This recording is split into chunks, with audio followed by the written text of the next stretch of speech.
Leeds, यानी जब लोग पढ़ते हैं तो देश बढ़ता है, आगे बढ़ता है, और उसको आगे बढ़ाने के लिए ही हम सबको उन कृतियों की ओर जाना पड़ेगा। और उत्तर प्रदेश तो इस दिशा से बहुत सौभाग्यशाली है कि हम लोगों ने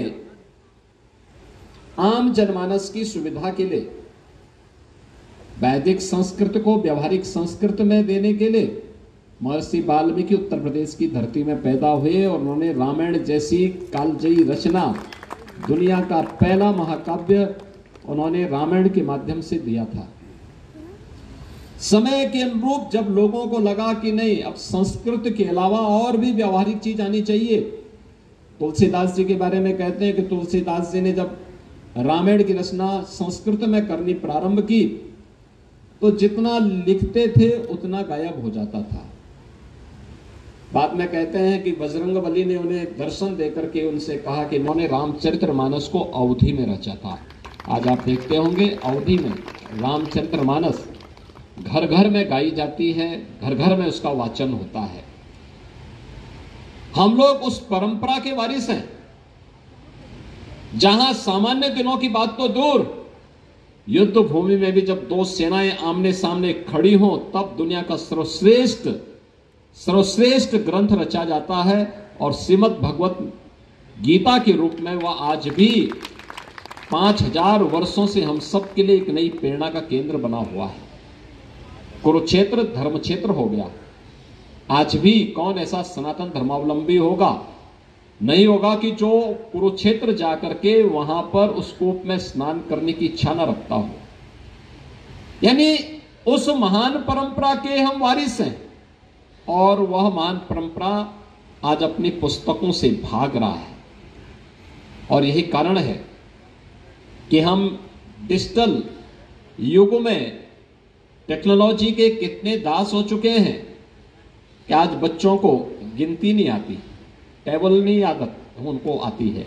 अगर कुछ आप उनको जोड़ने के लिए दे देंगे तो वो कहेगा कि साहब मैं थोड़ा कैलकुलेटर देख लूं, अपना स्मार्टफोन निकाल लूं। एक समय था ऐसा नहीं था। हम लोगों के समय में व्यक्ति को सब जानकारी होती थी, वो फटाफट कोई भी कितना भी कठिन हिसाब क्यों ना हो वो अपने हाथों से देख करके उन सब का हिसाब कर लेता था। आज हम धीरे धीरे करके उससे विमुख होते जा रहे हैं। और नेशनल बुक ट्रस्ट ने उत्तर प्रदेश सरकार के साथ मिलकर के एक पहल की है। एक अच्छी पहल है ये।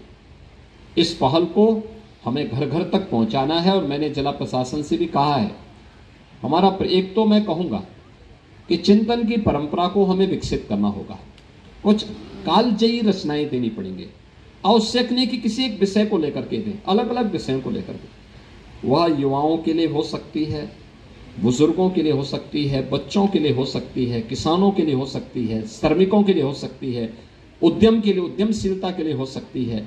अन्य तमाम ऐसे सेक्टर हैं, हर एक सेक्टर में कुछ न कुछ एक नई शुरुआत हो सकती है। और उस नई शुरुआत के लिए लोगों के अंदर रुचि पैदा करना आज की आवश्यकता क्या है। पुस्तक मेले उसके उदाहरण बनने चाहिए। लोग किस प्रकार की पुस्तकों को पसंद कर रहे हैं। एक समय था जब मोटे ग्रंथ लोग खरीदते थे, एक समय आया आज के समय में अगर हम कम पेज की रचनात्मक कृति उपलब्ध कराएंगे, काव्यात्मक रूप में कराएंगे, और भी रोचक बन सकती है। नए तथ्यों के साथ उसको हम आगे बढ़ा सकते हैं। और उस दिशा में हम लोगों का एक प्रयास आगे बढ़ना चाहिए।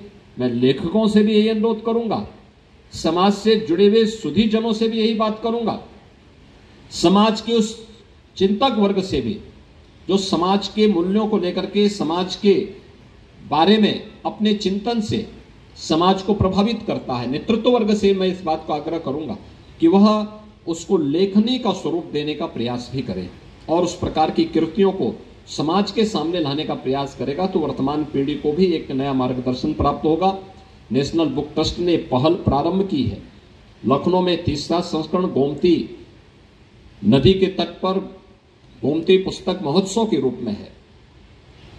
गोमती हमारे लिए केवल एक नदी नहीं है, यह एक संस्कृति, हमारे यहाँ नदी एक संस्कृति के रूप में मान्य रही है। और उस संस्कृति को हम लोगों ने अपनी सभ्यता के साथ जोड़ा है। उसके बगैर हमारी सभ्यता और संस्कृति कभी आगे नहीं बढ़ सकती। जितनी भी दुनिया की प्राचीन संस्कृतियां पैदा हुई हैं, किसी न किसी नदी के किनारे हुई हैं, उसके तट पर हुई हैं। और गोमती के तट पर प्रदेश की राजधानी लखनऊ का स्थित होना, वहां पर इस पुस्तक मेले का शुभारंभ, एक नई शुरुआत होगी। मुझे पूरा विश्वास है कि न केवल लखनऊ में बल्कि उत्तर प्रदेश में 18 कमिश्नरी मुख्यालय हैं। इन सब में नेशनल बुक ट्रस्ट को इस प्रयास को आगे बढ़ाना होगा।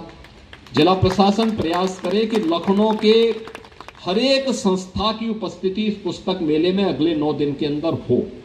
वे आए और जो भी पुस्तक मेले में आए अपनी रुचि के अनुसार कोई ना कोई पुस्तक का क्रय करके जरूर जाए और यहां पर अपनी टिप्पणी भी लिखे। उन्हें क्या पसंद है, किस प्रकार का साहित्य वो पसंद करता है, और पढ़ने की एक रुचि। अगर 2 घंटे आप पहले समय काटिए, उसको इधर अच्छी रोचक पुस्तकों, अपने परंपरागत पाठ्यक्रम के साथ साथ कुछ रचनात्मक कार्यक्रमों के साथ जोड़ करके अच्छी पुस्तकों के साथ भी जोड़ेंगे तो इसका लाभ आप सबको प्राप्त होगा।